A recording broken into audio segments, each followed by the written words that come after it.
Hoje nós vamos falar de um tema muito importante, que é o papel dos inibidores da PARP, em particular o Olaparib, no câncer de próstata castração resistente.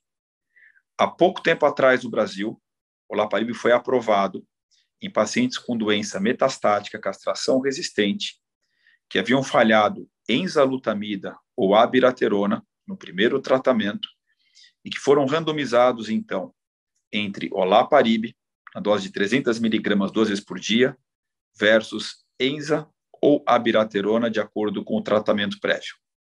Grande parte dos pacientes receberam previamente também docetaxel. Nesse estudo, como critérios de inclusão, os principais do coorte A era a mutação do BRCA1, 2 ou do ATM. E no coorte B, outros genes que também eram envolvidos nas vias de reparo do DNA. O objetivo principal do estudo era sobrevida livre de progressão radiológica e também sobrevida global. E a sobrevida global mostrou que o Olaparib versus enza-UAB, de acordo com o tratamento prévio, foi responsável por uma redução do risco de morte de 31%.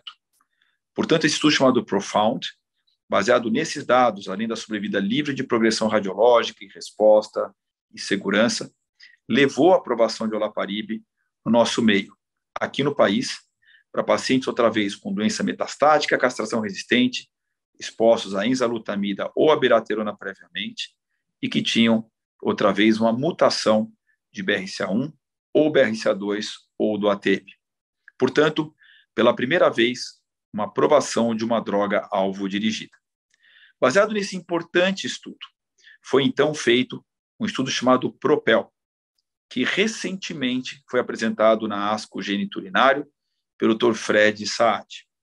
Nesse estudo, que contou, num total, com 796 pacientes, também com doença resistente à castração metastática, ele envolveu a comparação entre Olaparib na dose de 300 miligramas 2 vezes ao dia, mais abiraterona, versus placebo, mais abiraterona. Importante que nesse estudo, como critérios de inclusão, foram incluídos pacientes com deficiência de genes de reparo ou pacientes sem nenhuma deficiência de genes de reparo. Portanto, diferente aqui do estudo PROFOUND, que além de não ser um estudo de primeira linha, era um estudo que incluiu só pacientes com deficiência de genes de reparo.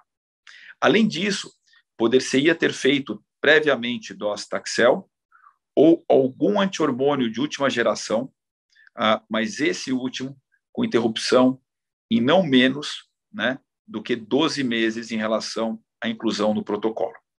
Os critérios de estratificação do estudo PROPEL foram sítio de doença, víscera versus osso versus outros, e exposição ou não prévia a docetaxel.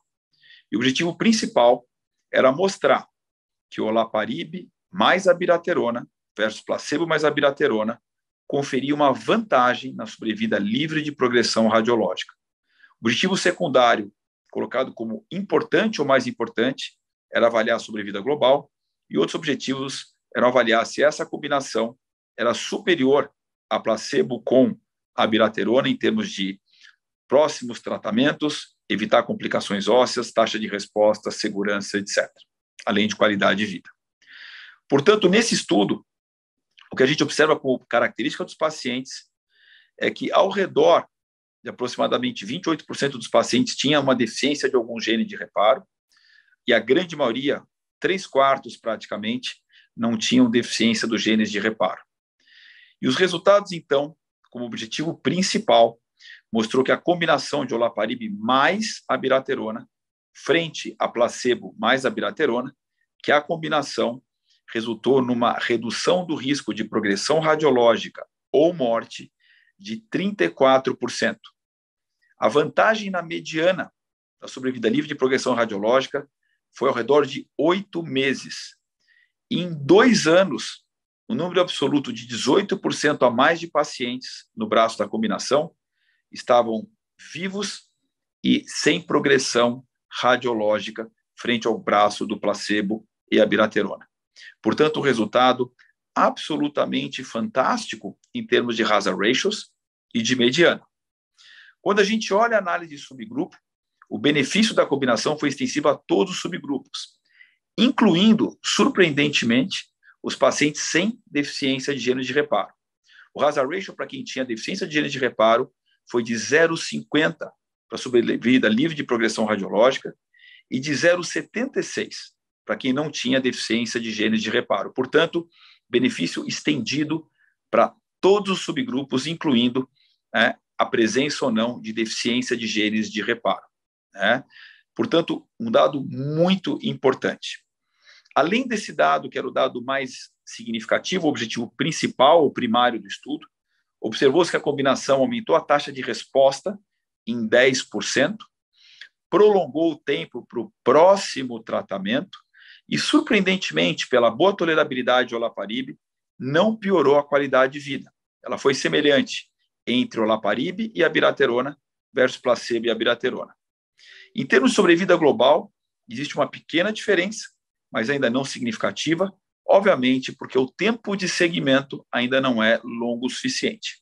Em termos de segurança, o número de mortes secundárias a algum tratamento foi semelhante nos dois braços, e os efeitos colaterais grau 3 e 4 foram muito parecidos, 10% a mais no braço de olaparib e abiraterona. E nenhum novo sinal de toxicidade surgiu desse estudo em relação a outros estudos de olaparib no câncer de próstata metastático. Portanto, a conclusão é que a combinação de olaparib mais abiraterona foi superior e promoveu uma importante e significativa redução na sobrevida livre de progressão radiológica frente a placebo mais abiraterona. Esse benefício foi extensivo a todos os subgrupos, independente da idade, sítio de doença, exposição ou não prévia à docetaxel e, muito interessante, ao status de genes de reparo, presentes ou ausentes. A qualidade de vida foi semelhante, o que mostra a boa tolerabilidade do regime, nenhum novo sinal de toxicidade e também a toxicidade em termos de grau 3 e 4 foi relativamente parecida da combinação, com de 10% a mais em termos absolutos. Além disso, a combinação foi positiva em termos de objetivos também secundários.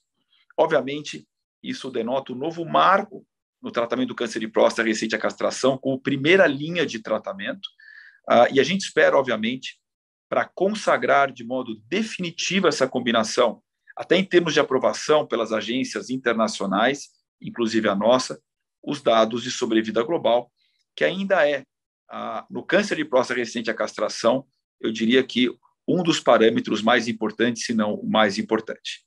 Portanto, um avanço importante de uma nova tática, que são os inibidores da PARP, no caso olaparib, no câncer de próstata resistente à castração, na primeira linha.